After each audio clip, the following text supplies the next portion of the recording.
Sa iba pang balita, lalo pa hong tumindi naman ang aerial attack ng Philippine Air Force sa Marawi City sa ika-66 na araw ng bakbakan. Dumami pa nga ang bilang ng mga sundalo pong nasawi. May ulat on the spot ang aking partner na si Rafi Tima. Rafi? Partner, ngayong ika-66 na araw nga ng operasyon laban sa teroristang grupong Maute ISIS ay tila tumitindi pa yung aerial attack ng mga eroplano ng Philippine Air Force sa main battle area, hindi kalayuan sa ating kinaroroonan. Salit-salitan yung mga Agusto attack helicopters at Ovitan Broncos sa paghulog ng kanilang mga bomba at pagpapakawalan ng kanilang mga rockets laban sa mga target na terorista.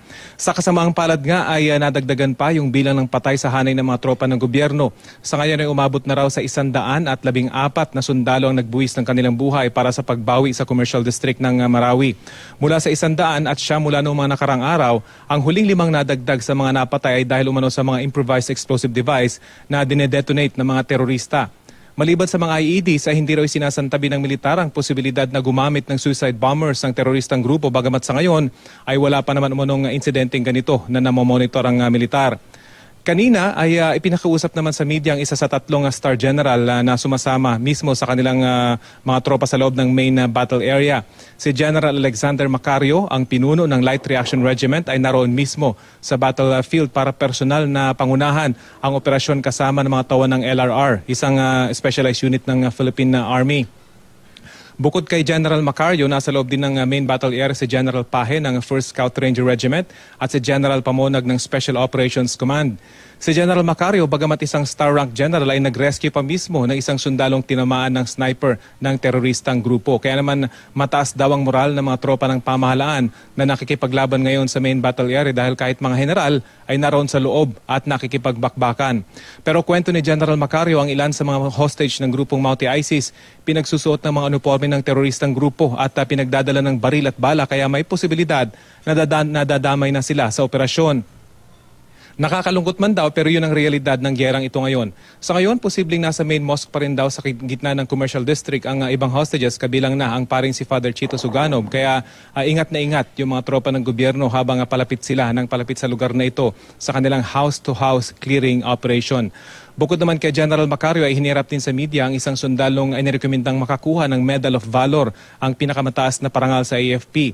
Si Lieutenant Alvarez ang nanguna sa isang team ng armored vehicles na 5 araw nakipagbakbakan sa mga teroristang grupo at napaligiran ng halos 100 kalaban.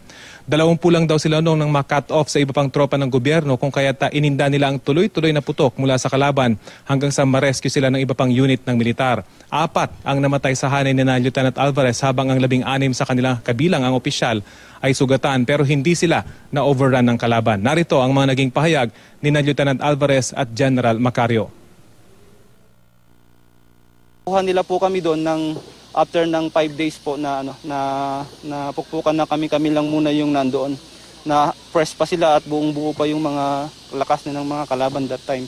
Kahit anong mangyari sa akin, kukunin ako ng mga kasamaan ko na friendly forces na sigurado ako na hindi nila ako iiwan, patay man o buhay. Una-una, walang time talaga na mag-decide na kalaban ba ito hindi. Kasi dahil sa training, na-instill na nasa training. So paano ngayon, sir, yung mga civilian na pinagsusuot nga, katulad ng Maute ISIS? Paano yun? Ang masabi natin is very unfortunate. Hindi natin ginusto na ganun ang mangyari. 5 hanggang 10 personnel ang nagpapakain basically sa libo-libo ang kanilang high-tech food truck. Kayang nagpapakain ng hot meal, ika nga, sa mga operating troops sa loob ng main battle area. Kadalasan kasi sa mga ganitong operasyon ay ready to eat meals o MRE yung kinakain ng mga sundalo. Pero sa bakbakan dito sa Marawi ay hanggat maaari hinahatira ng mainit at bagong lutong pagkain ng mga sundalo 3 beses sa isang araw sa pamamagitan ng isang mobile kitchen. Sa isang lutuan lang, kaya nito magpakain ng libo-libong mga sundalo. Kada almusal, tanghalian at hapunan ay hinahatid ang mga bagong lutong pagkain sa front lines para makakain ng mainit na pagkain ng mga nag-ooperate na tropa.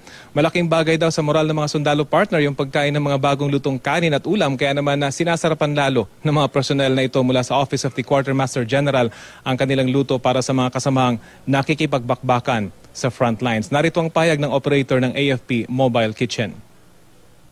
Yung 5 hanggang 10 personnel ang nagpapakain basically sa libo-libong sundalo. Oo sir, kaya sir. Kayang pakainin yung mga maraming tropa. Kahit 10 lang kami pwede. Yan pa rin ang latest sa patuloy na operasyon dito sa Marawi. Partner?